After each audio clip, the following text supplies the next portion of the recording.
AITA for refusing to turn my apartment into my sister's wedding planning headquarters for a year? 26M, never thought I'd be posting here, but I genuinely don't know if I'm in the wrong anymore. My family has a way of making me question reality, and I need outside perspectives before I lose my mind completely. I've worked as a parking enforcement officer for the city for 4 years now. Before anyone rolls their eyes, yes, I know what you're thinking. Meter maid. Ticket Nazi. Power-tripping bureaucrat. I've heard it all. Trust me, I've heard worse directly to my face while writing tickets, had coffee thrown at me twice, been followed to my car, and once had a guy threaten to find out where I lived. All for doing my job. But here's what most people don't understand about parking enforcement. We're the reason ambulances can get through narrow streets. We're why fire hydrants stay accessible. We're why delivery trucks can actually deliver to small businesses, why disabled parking spots stay available for people who need them, and why school zones don't become chaos during drop-off hours. Last month alone, I cleared 3 vehicles blocking a fire lane just 20 minutes before there was an actual fire in that building. The trucks got through. Everyone got out. I'm not saying I'm a hero. I'm saying I do necessary work that someone has to do, and I try to do it fairly. I give people breaks when I can. I don't write tickets at 9:01 when a meter expires at 9 o'clock. I look for permit stickers before I assume someone's violating residential parking. I treat people with respect even when they scream at me. But my family, they've never seen it that way. My sister Olivia, 22F, works as a barista at a trendy coffee shop downtown. She's genuinely good at her job. She remembers customers' names, makes beautiful latte art, chats people up and makes them feel special. I'm not diminishing what she does. Customer service is hard, and she's great at it. The difference is how my family treats our respective careers. When Olivia talks about work, my parents, 52M, 50F, beam with pride. Olivia made someone's whole day today, my mom will say. A customer was having a rough morning and Olivia gave her extra whipped cream and wrote a little encouraging message on her cup. My dad will add, that's our girl. Spreading sunshine wherever she goes. When I talk about work, it's different. Did you really have to give that woman a ticket? She was probably just running inside for a minute. I saw on Facebook that you ticketed someone from our church. That's embarrassing for us. Why do you have to be so rigid? Can't you just let people slide? Last Thanksgiving, my dad called me the family villain as a joke. Everyone laughed except me. At Christmas, my mom introduced me to her friend as our son Marcus, who's the reason everyone hates parking in the city. She genuinely thought it was funny. I've tried explaining what I actually do. I've told them about the emergency access, about the disability fraud I catch, about the time my enforcement of a handicapped spot meant an elderly veteran could actually park near his doctor's office instead of 3 blocks away. They nod, change the subject, and then the next week make another joke about how I ruin people's days. Olivia has never defended me. Not once. She laughs along or stays silent, which feels worse. That's the background. 3 weeks ago, Olivia got engaged to her boyfriend Derek, 28M. I was happy for her, truly. Derek seems like a decent guy, though I've always gotten the sense he found me kind of boring. Whatever. Not everyone has to like me. 2 days after the engagement, my parents called a family meeting at their house. I assumed it was engagement celebration stuff. I brought a bottle of champagne. Instead, I walked into what felt like an intervention, except I was the problem being solved. My parents had a proposal for me. Olivia and Derek both have roommates, so they can't use either of their places for wedding planning. My parents' house is too far from the various venues and vendors they're considering, about 45 minutes outside the city. But my apartment is perfect. It's a decent 2-bedroom place I've worked hard to afford on my salary. The second bedroom is currently my home office and hobby room. I do model trains, before you judge me. It's quiet, it's mine, and it's the one place I feel like I can just exist without anyone looking down on me. My parents' proposal, I convert my apartment into Wedding Planning Central for the next year. The second bedroom becomes storage for wedding supplies, samples, decor, and whatever else. Olivia and Derek get a key so they can come and go as needed, even when I'm not there. My living room becomes the meeting space for vendors, bridesmaids gatherings, and planning sessions. For a year. In my home. With unlimited access for people who barely respect me. I started to say no, and my mom cut me off. Marcus, before you get selfish about this, think about what's fair here. Olivia brings joy to people every single day. She makes their mornings better.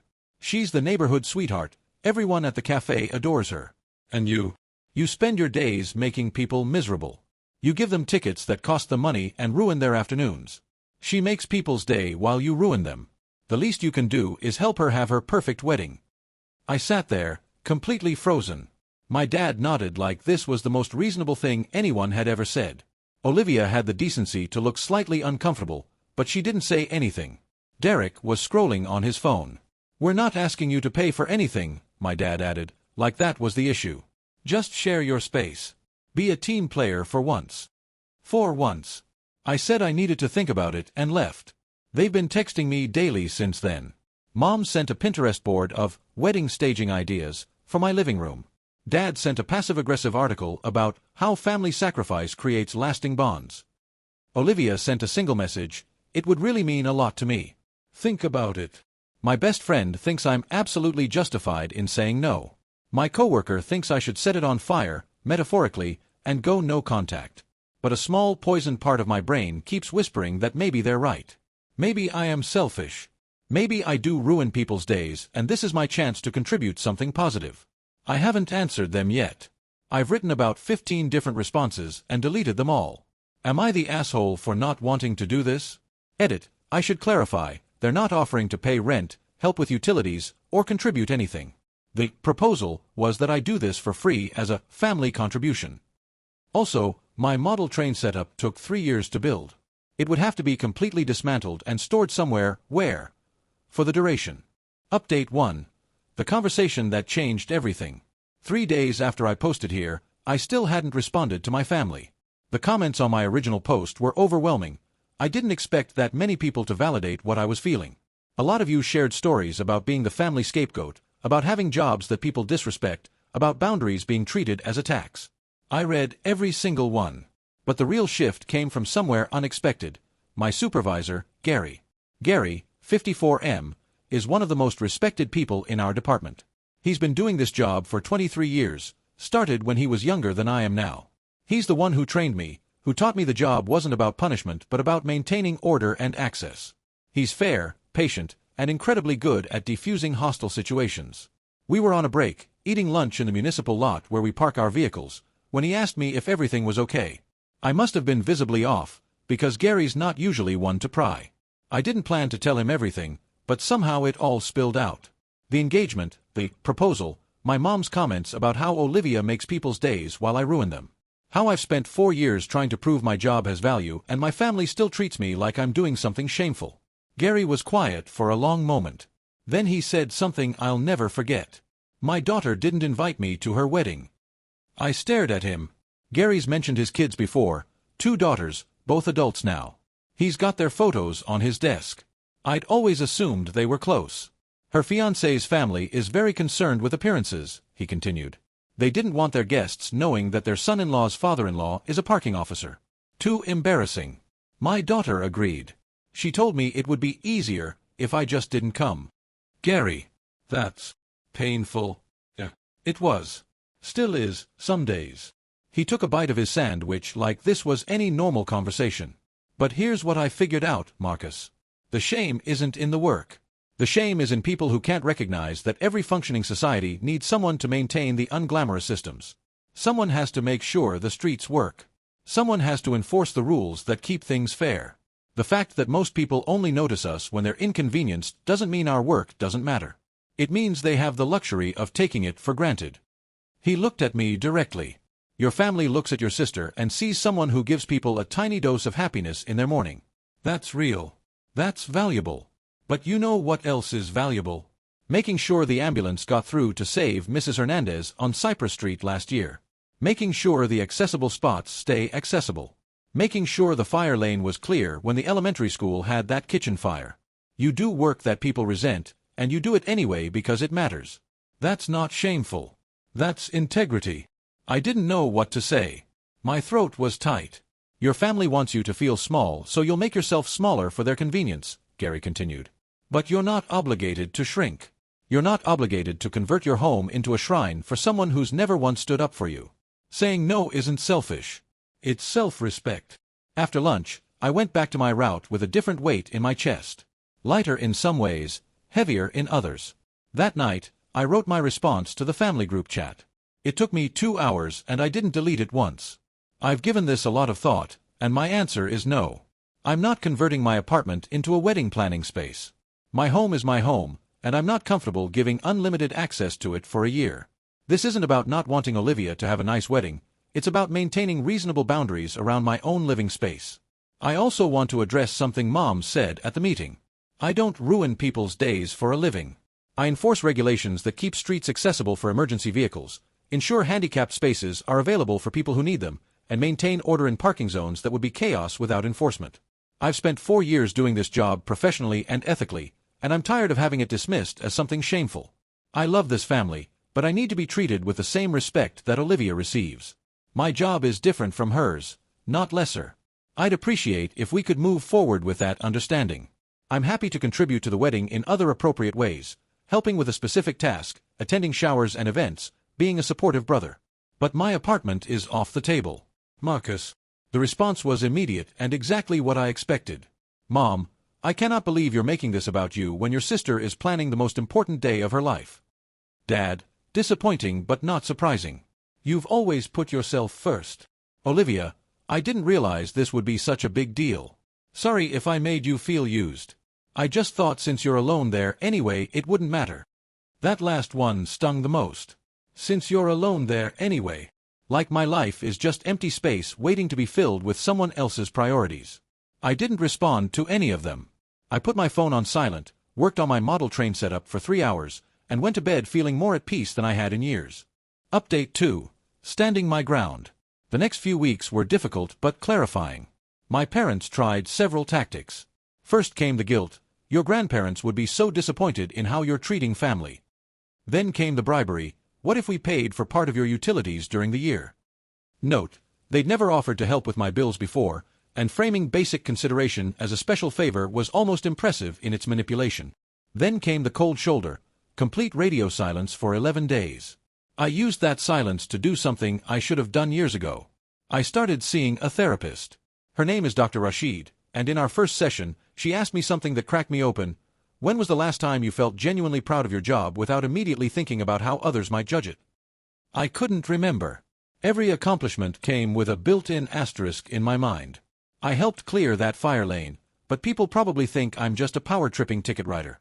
I made sure the accessible spaces stayed open, but my family would say I'm ruining someone's day over a parking spot. Dr. Rashid helped me see how deeply I'd internalized my family's narrative. I'd accepted their framing without questioning it.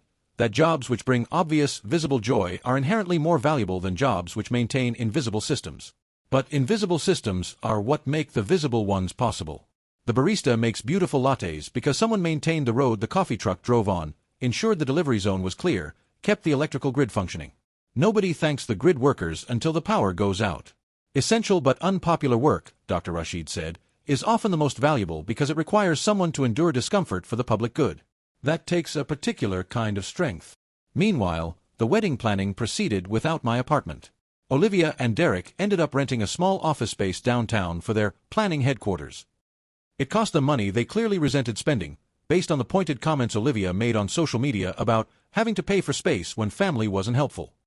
I let it go. I'd said what I needed to say. Their feelings about my boundary were not my responsibility.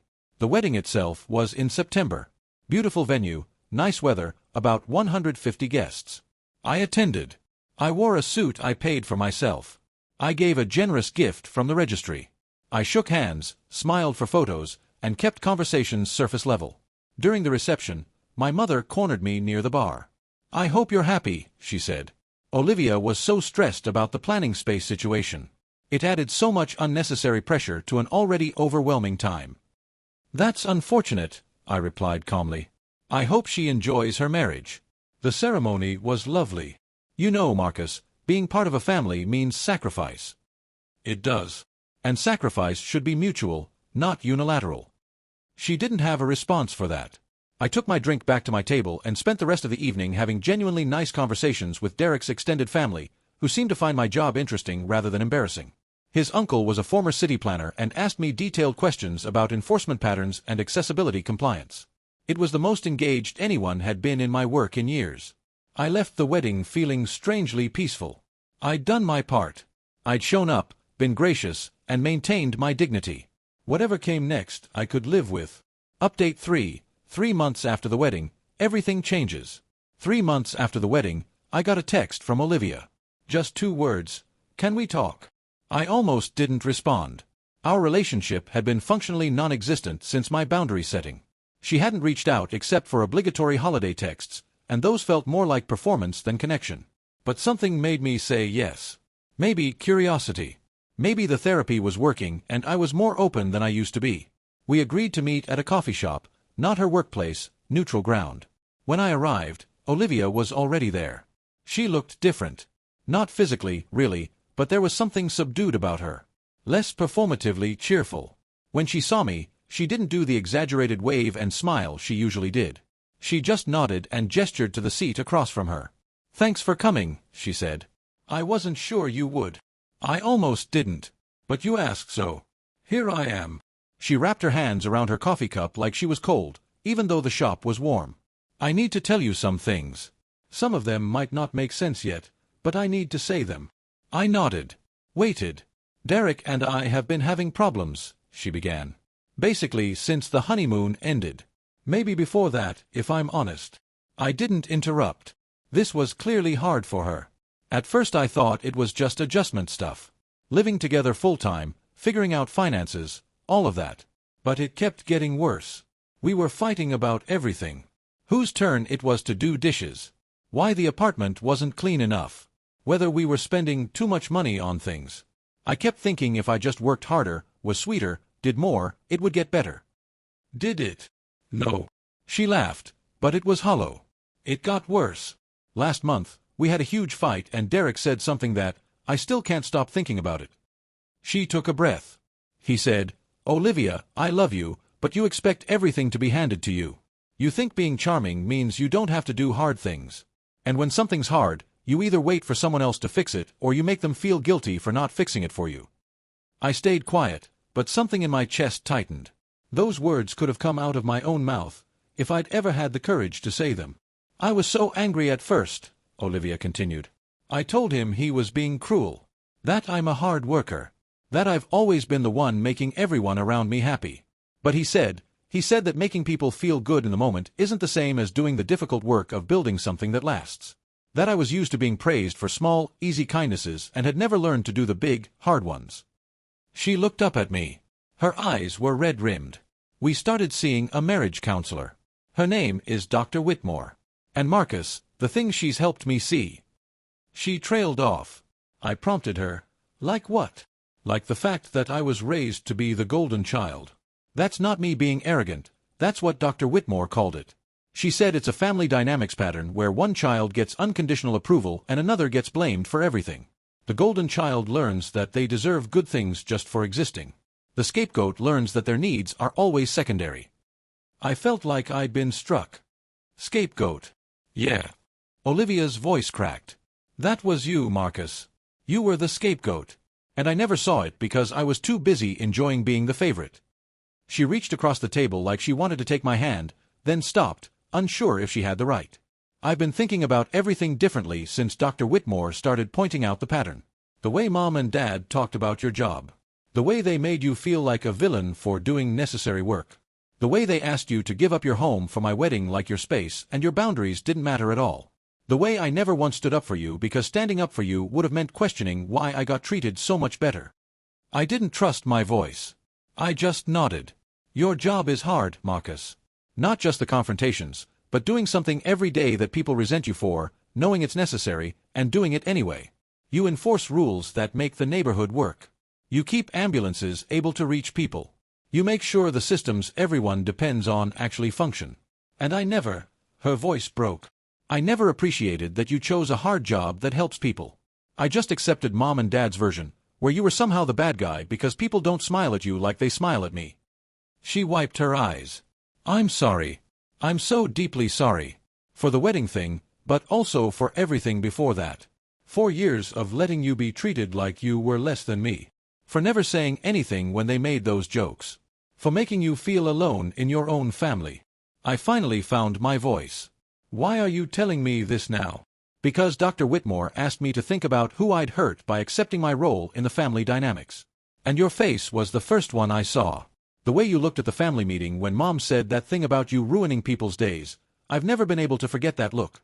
You just shut down. Like you were so used to it that you couldn't even fight anymore. We sat there for a long moment. The coffee shop bustled around us, oblivious. I don't expect you to forgive me, Olivia said quietly. Not right away. Maybe not ever. But I needed you to know that I see it now. I see what was done to you, and I see my part in it. And I'm going to do better. Update 4. 6 months later, a new chapter. It's been 6 months since that coffee shop conversation. A lot has changed. Olivia and Derek are still together, still in counseling. From what she's told me, they've made real progress.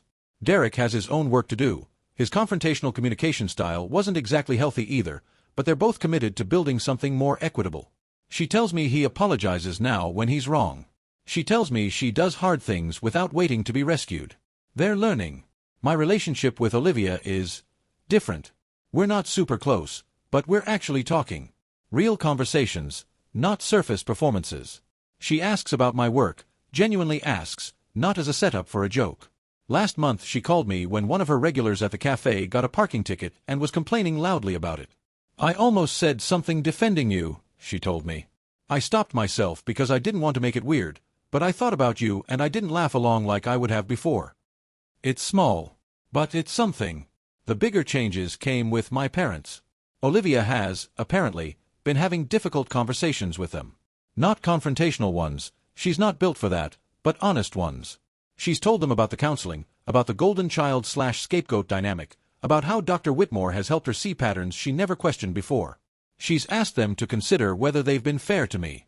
Their response has been mixed. My dad seems more receptive. He sent me a text last month that said, "Thinking about things differently lately. Maybe we need to talk sometime." Not an apology, but an opening. I haven't decided if I want to walk through it yet. My mom is more resistant.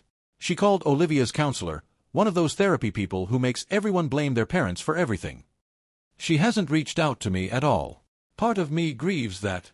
Part of me has accepted it's outside my control. But the most meaningful change, that happened at Olivia's cafe. A few weeks ago, she told me she was launching a new community initiative. I've been thinking about what you said, about invisible work and how people take it for granted. And I want to do something about it. She calls it Thankless Work Tuesdays. Every Tuesday, her cafe offers free coffee to people who do essential but unpopular jobs.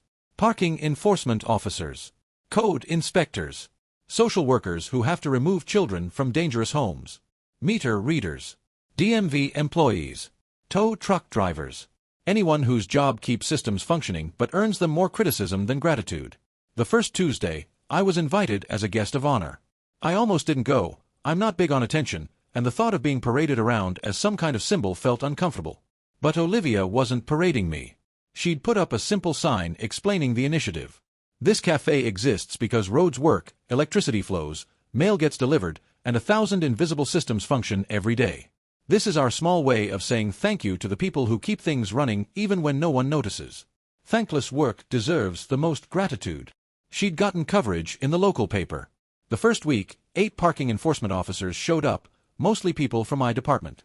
Gary came. He ordered a large coffee and didn't say much, but I saw him reading the sign and I saw him blink a few extra times. When I talked to Olivia about it afterward, she said something that stuck with me. I spent years thinking that making people feel good in small moments was the best I could do. But I think maybe I can do more. Maybe I can help people see what they don't notice. Maybe that's a harder kind of kindness, but a better one. Final update. Reflection. I've been thinking a lot about what this whole experience has taught me. I used to believe that my family's opinion was a referendum on my worth. If they didn't value my work, it must not be valuable. If they made me feel like a villain, I must be one. I'd internalized their framework so completely that I couldn't see it as a framework at all, just as the way things were. It took Gary's story, Dr. Rashid's guidance, and eventually Olivia's awakening to help me understand, other people's perceptions are not reality. The woman screaming at me for ticketing her illegally parked car isn't a reliable narrator of my moral value. My parents' preference for visible, immediately gratifying kindness over structural, invisible maintenance work reflects their priorities, not objective truth. Essential work is often unpopular because the people who benefit from it don't see the connection. The ambulance that gets through the clear fire lane doesn't know my name. The disabled veteran who found an available accessible spot doesn't know I wrote 3 tickets that morning to make it possible. The building that didn't burn because the fire trucks had access, those residents will never know I was there. That's okay. That's what makes it service rather than performance. I'm proud of my job. Not in a defensive way, but in a settled, quiet way. I do hard work that helps people, and I do it with integrity. I give fair warnings when I can. I treat people with respect even when they're hostile. I maintain systems that would fail without enforcement. That's enough. It has to be enough. My relationship with Olivia is still growing. We're not all the way to where siblings should be, but we're heading in the right direction. She's doing her own work, on her marriage, on her self-awareness, on understanding how privilege she never questioned shaped the person she became. That takes courage.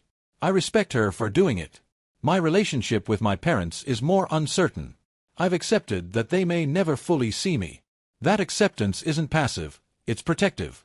I'm no longer waiting for their validation. If it comes, I'll receive it cautiously. If it doesn't, I'll survive.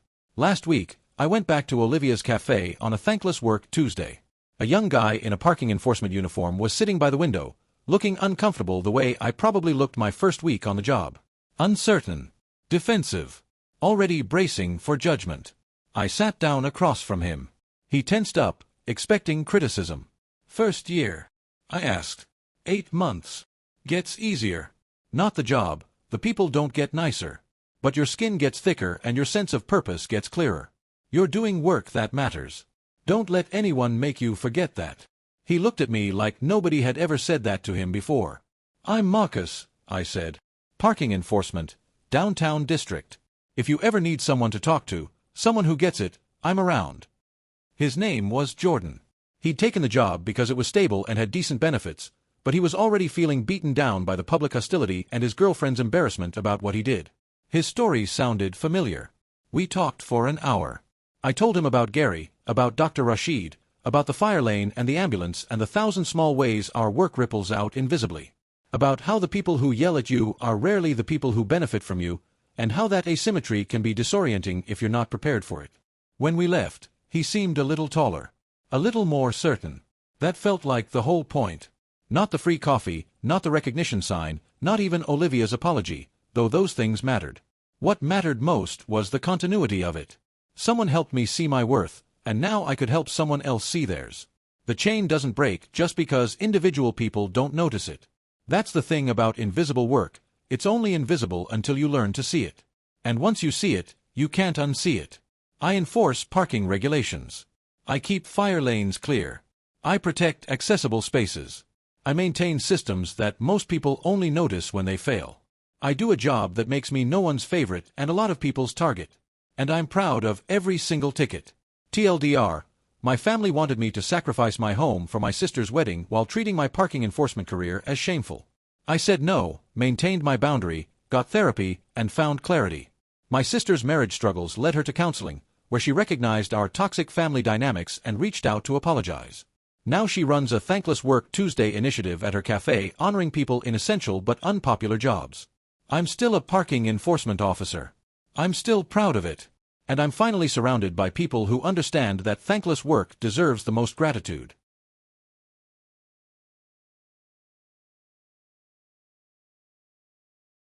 AITA for refusing to give my brother my apartment because my mom says his voice matters more? Posted in r/am asshole. I, 29M, never thought I'd be posting here, but I genuinely don't know if I'm the one being unreasonable or if my family has finally crossed a line I can't come back from. I need outside perspective because right now I feel like I'm losing my mind. Background. I work as an official court reporter. For those unfamiliar, I'm the person who sits in the courtroom creating the verbatim transcript of everything said during legal proceedings, trials, depositions, hearings, all of it. I've been doing this for 6 years now, and I genuinely love my work. The transcript I create becomes the official legal record. If there's an appeal, if there's a question about what was said, if justice hinges on the exact word spoken, that's my work. My fingers, my skill, my focus. My brother Kyle, 24M, is a podcast host. He started his show, Kyle's Corner, about 3 years ago. He discusses pop culture, interviews minor influencers, and does commentary on trending topics. He has about 45,000 subscribers, which is respectable, and he makes enough to pay his bills most months. I'm genuinely proud of him for building something. Here's where the problem starts. My mother, 54F, has always treated Kyle's career as legitimate and mine as less than. Growing up, Kyle was the communicator of the family. He did speech competitions, drama club, debate team. I was quieter. I found my voice in precision, in accuracy, in capturing what others said with perfect fidelity. Different skills. Both valuable. Or so I thought. For years, my mother has made comments. When I got certified, she said, "That's nice, honey, but when are you going to do something where people actually hear you?"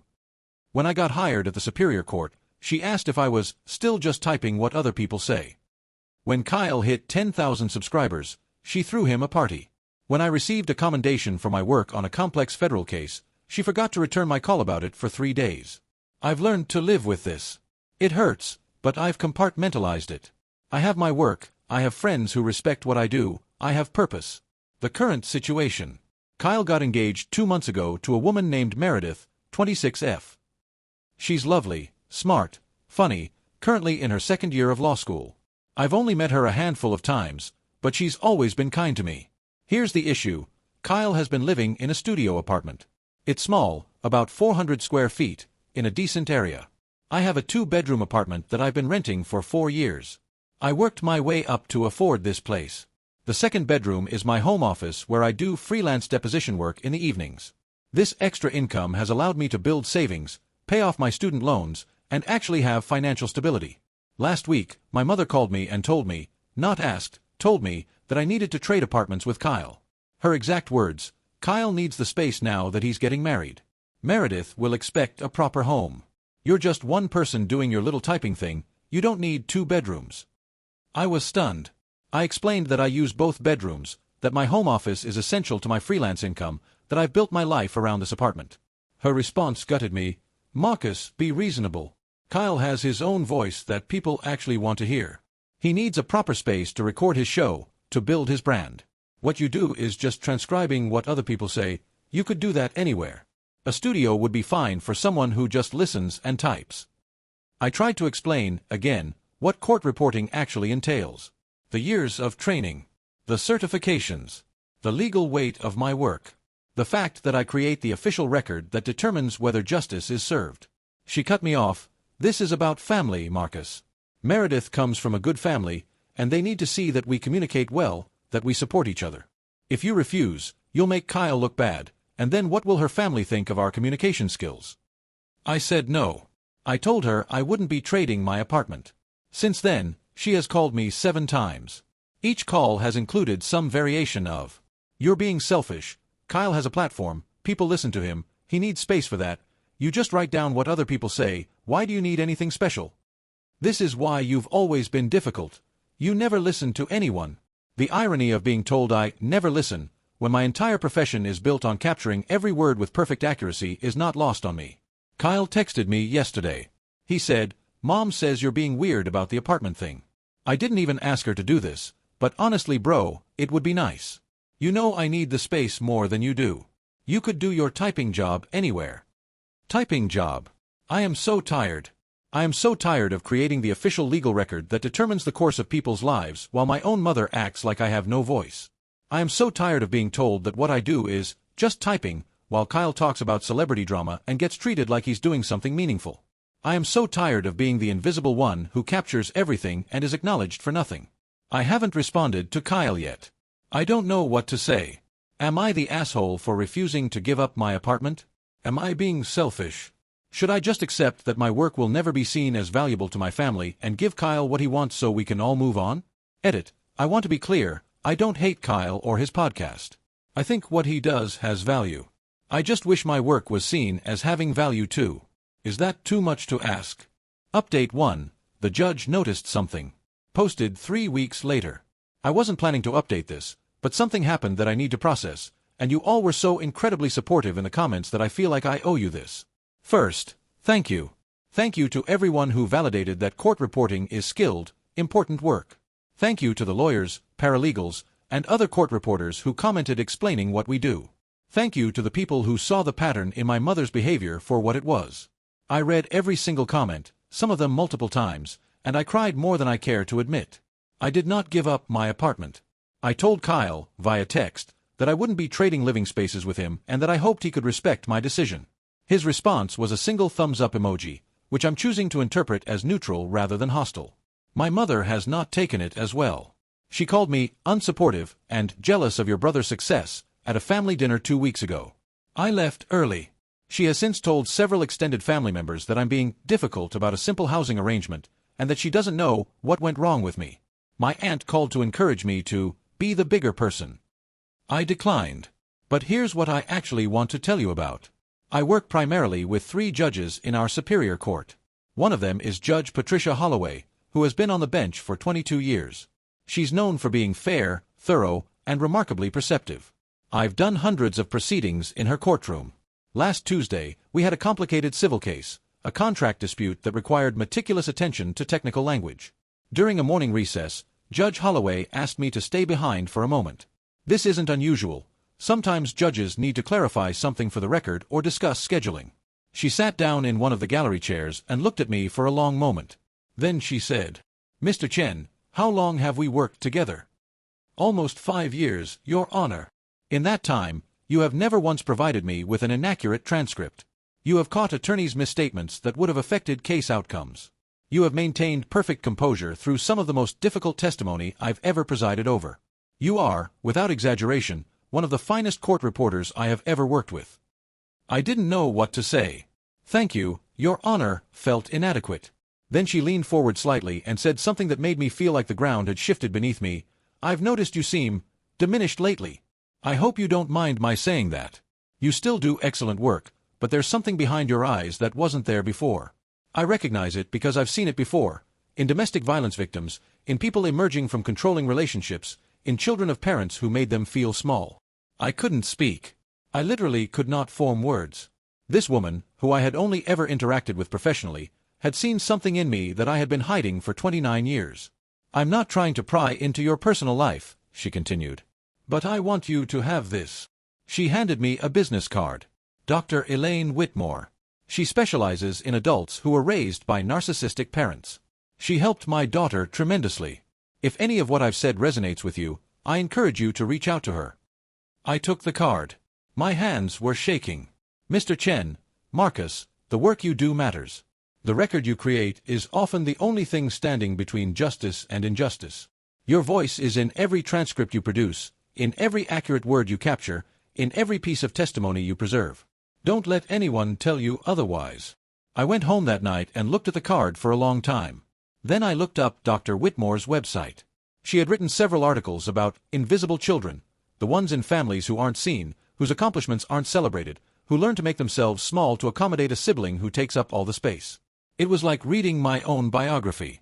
I called the next morning and made an appointment for the following week. I've now had 2 sessions with Dr. Whitmore.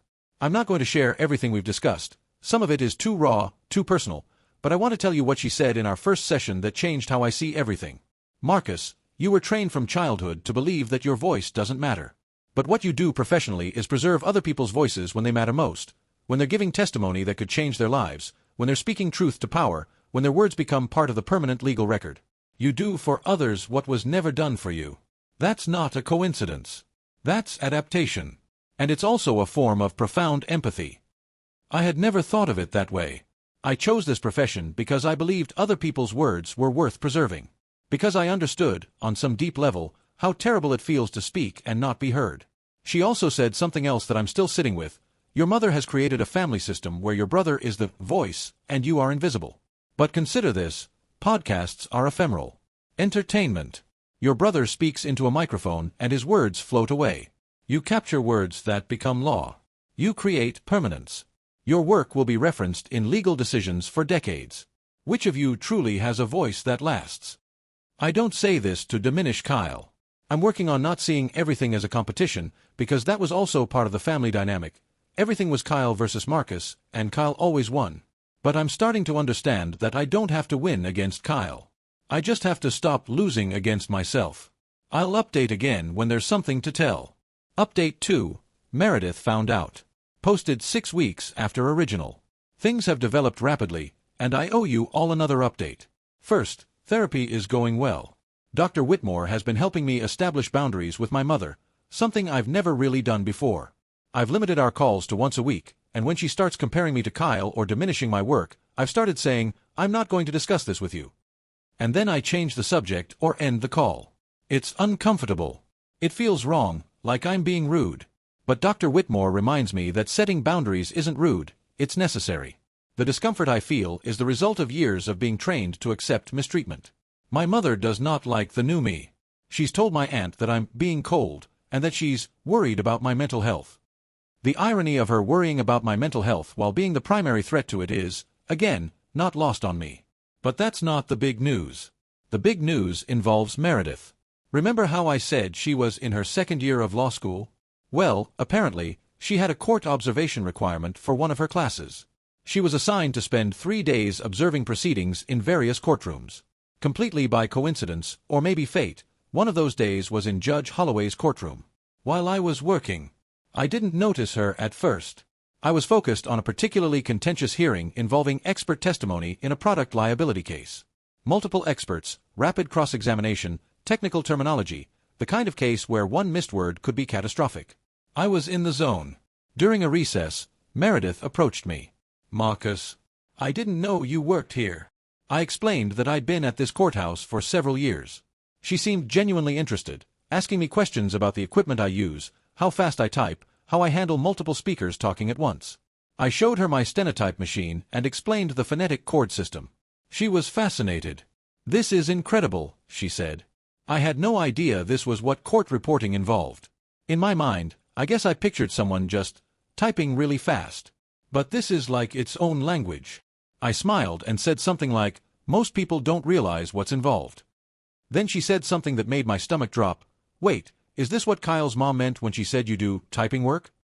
She made it sound like, I don't know, like data entry or something. I didn't know how to respond. I think my face must have shown something because her expression shifted from curious to concerned. "Marcus, what exactly has Kyle's mom said about your work?" So I told her. Not everything, not about the apartment situation, not about the childhood dynamics, just about how my work had always been characterized by my mother. Just typing what other people say. Not having my own voice. Nothing special. Meredith's face went through several stages: confusion, disbelief, and then something that looked a lot like anger. That's completely wrong," she said. "Marcus, I'm in law school. Do you know how many times my professors have talked about the importance of the record? About how appeals live or die based on what's in the transcript. Last week we studied a case that was overturned because a court reporter caught a mistranslation that would have resulted in a wrongful conviction. The official record is everything." I didn't know what to say. Someone from outside my family, someone who was about to become family, was seeing my work clearly. It was disorienting. "I want to know more," she said. "Not right now, because I need to get back for the next session. But can we get coffee sometime? I want to understand what's been happening." We met for coffee 3 days later, and I told her everything. The apartment situation. The years of being overlooked. The party for Kyle's subscribers. The forgotten phone calls about my commendations. The comments, the dismissals, the constant message that my voice didn't matter. Meredith listened without interruption. When I finished, she was quiet for a long moment. Then she said, "This makes so much sense now." "What do you mean?" "Kyle talks about you like you're, I don't know, like you're this vaguely disappointing presence that the family has to work around. Not mean, exactly, but dismissive. And whenever I've tried to ask about what you do, he changes the subject. I thought it was just sibling stuff, but now I'm seeing it's a whole family pattern." She paused, then said something I wasn't expecting. "I'm not going to marry into a family that treats people like this without addressing it." I must have looked alarmed because she quickly added, "I'm not breaking up with Kyle. I love him. But I love him enough to believe he can be better than this. And if he can't, if this is who he actually is at his core, then I need to know that before we get married." She asked my permission to talk to Kyle about what I'd told her. I hesitated, worried about causing conflict. But Dr. Whitmore's voice was in my head. Secrets protect the people who benefit from dysfunction. Truth serves everyone's long-term well-being. I said yes. I didn't hear anything for a week. Then Kyle called me. Hey bro, can we talk? In person. Update 3. My brother found his real voice, final update. Posted 3 months after original. I promised a final update, and I want to deliver it while everything is still fresh. Kyle and I met at a coffee shop near my apartment. I was nervous, genuinely nervous, in a way I hadn't been with my brother since we were kids competing for our mother's attention. Which, I now realize, was never actually a fair competition because the winner was predetermined. He looked different. Tired, maybe. Or thoughtful in a way I wasn't used to seeing from him. Marcus, I need to apologize to you. I hadn't expected him to lead with that. In our family, apologies were rare, and when they happened, they usually came with qualifications. I'm sorry you feel that way. But Kyle just sat with those words. Then he continued. Meredith told me about your conversation. At first, I was defensive. I wanted to argue, to explain, to tell her she was taking things out of context. But she asked me to just listen. So I did. And then she asked me questions I couldn't answer. Like what? Like when was the last time I asked about your work? When was the last time I congratulated you on something? When was the last time I defended you to Mom? He paused. I couldn't remember. I couldn't remember a single specific time. I didn't say anything. There wasn't anything to say. He was right. Meredith made me realize that I've been parroting Mom my whole life. She praised me, so I thought I was worth praising. She dismissed you, so I thought you were worth dismissing. I never questioned it. I just absorbed it and acted accordingly. He took a breath. This was clearly hard for him. Part of me, the resentful, wounded part, wanted him to struggle with it.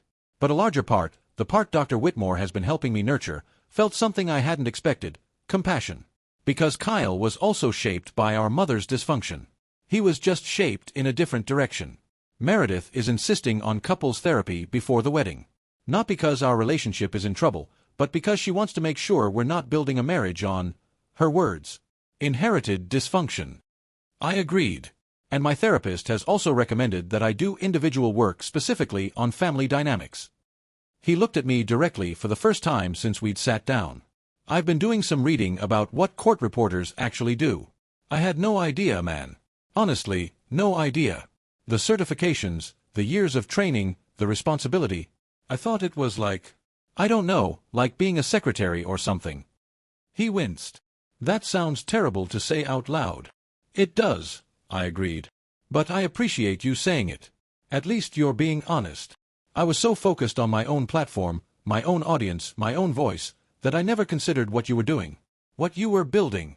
And the thing is, Marcus, my podcast, it's entertainment. It's fine. People listen, they forget, they move on. But what you do, it becomes part of the legal record. Forever. It affects real outcomes for real people. Kyle leaned back in his chair and made a sound that was half laugh, half exhale. Meredith put it to me like this, Kyle, your brother creates the permanent record of how justice is served in this country. You talk about which celebrity wore what to the Met Gala. Why does your family act like he's the one who should be invisible? That's pretty direct. She's a lawyer. Or will be. Direct is her thing. He smiled, but it faded quickly. I'm not going to pretend everything's fixed. I've spent years absorbing Mom's narrative. That doesn't undo overnight. But I'm working on it. And I wanted you to hear that from me directly. Not through Meredith, not through a family group chat. Just me telling you, I see you now. And I'm sorry I didn't see you before. This was more than I had ever expected from Kyle. More than I'd ever allowed myself to hope for. What about the apartment situation? I asked. He shook his head. I was never even that invested in it. That was mostly Mom, pushing her agenda. Meredith and I found a one-bedroom that's actually closer to her school. We're good. And honestly, even if we hadn't found something, I wouldn't ask you to give up your space. Your home office is part of how you do your work. I get that now. We talked for 2 more hours. About our childhood. About the dynamics we'd both been subjected to. About our mother, who we both agreed we loved, but who we also recognized had caused real damage to both of us, just in different ways. Kyle was the golden child, which came with its own burden, the constant pressure to perform, to be charming, to be the family's representative. I was the invisible one, which came with freedom from that pressure, but at the cost of feeling fundamentally unseen. Neither position was healthy. Both of us were working on healing. The wedding. Kyle and Meredith got married 6 weeks ago in a small ceremony. Not the huge event my mother had been pushing for, just 40 people in a botanical garden. Meredith had put her foot down about the guest list, refusing to invite extended family members who she felt had enabled dysfunction. My mother was present. Muted. Meredith had apparently had a conversation with her about acceptable behavior at the wedding that involved phrases like, "I will not have my wedding day disrupted by family drama," and, "If you cannot say something kind about both of your sons, please say nothing at all." Mom has been walking on eggshells around Meredith ever since. Part of me finds this satisfying. Part of me finds it sad. Dr. Whitmore says both feelings can be true. During the reception, Kyle stood up to give a speech. I expected the usual, thank the guests, praise the bride, tell a funny story. Instead, he said this. Most of you know that I have a podcast. I've built a modest platform where I get to share my opinions and interview people and generally talk for a living. It's something I'm proud of, and I'm grateful for everyone who listens. But I want to take a moment to acknowledge someone whose work matters in a way mine never will. He turned to look at me. I felt my face flush. My brother Marcus is a court reporter. 4 years, I didn't really understand what that meant. I'd absorbed the idea that he was just typing, just transcribing other people's words. But I've learned recently that what he does is create the official legal record, the permanent document that determines whether justice is served. Every appeal, every legal decision, every case that sets precedent, it depends on people like Marcus capturing every word with perfect accuracy. His work has helped convict criminals and exonerate the innocent. His work becomes part of the permanent historical record. Kyle's voice caught slightly. Meredith reached up and squeezed his hand. I've had a loud voice my whole life. I've been praised for it, encouraged to use it, told it mattered. And it does matter. Connection and entertainment and conversation all matter. But I've been humbled recently to realize that while I was busy talking, my brother was quietly documenting everything that actually matters. He gave voice to witnesses and victims and experts and attorneys. He preserved words that will be referenced for decades. And I never once acknowledged that. He raised his glass. To Marcus, who taught me that recording others' words is its own crucial form of speech. I'm proud to be your brother. The room applauded. Several people were crying. I was definitely crying. After the toast, Kyle found me. I meant every word. I know, I said.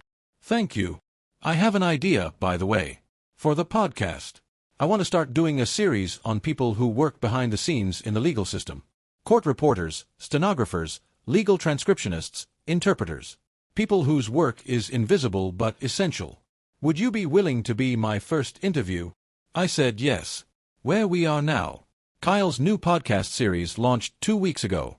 The first episode features me explaining what court reporters do, how we're trained, the pressure of creating a record that justice depends on.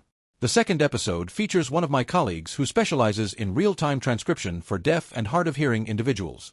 The third features a legal interpreter who works in immigration court. The response has been overwhelming. Kyle's audience has more than doubled. Apparently, people do want to hear about the invisible work that holds systems together. Several court reporters have reached out to thank me for helping to explain what we do. A court reporting school in the Midwest is using the episode as a recruitment tool. Judge Holloway listened to the full episode and told me, "This is exactly the kind of advocacy our profession needs." My mother has opinions about all of this, I'm sure. But I've stopped asking for them, and she stopped offering them quite as freely since Meredith entered the picture. We have a careful, cordial relationship now. She'll never be the mother I wished for, but I've stopped expecting her to be. Dr. Whitmore recently told me that the goal of our work isn't to make my mother change. It's to change my relationship with myself, to stop seeing myself through her dismissive eyes and start seeing myself clearly. The validation I longed for from my family was never going to come in the form I wanted. But I'm learning to validate myself. To recognize that my work matters. That my voice, expressed through perfect transcription, through accurate records, through the preservation of words that change lives, has always mattered. I'm still a court reporter. I still sit in Judge Holloway's courtroom, capturing every word, creating the record. But I no longer feel invisible. I no longer feel like I'm just typing. I'm documenting justice. I'm preserving truth. I'm giving permanent voice to moments that matter.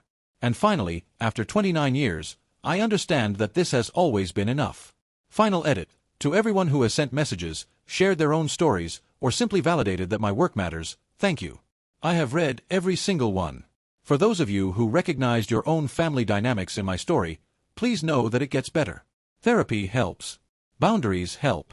And sometimes, the family you have can become the family you need. It just takes time, honesty, and people willing to grow. Be well, everyone. Marcus.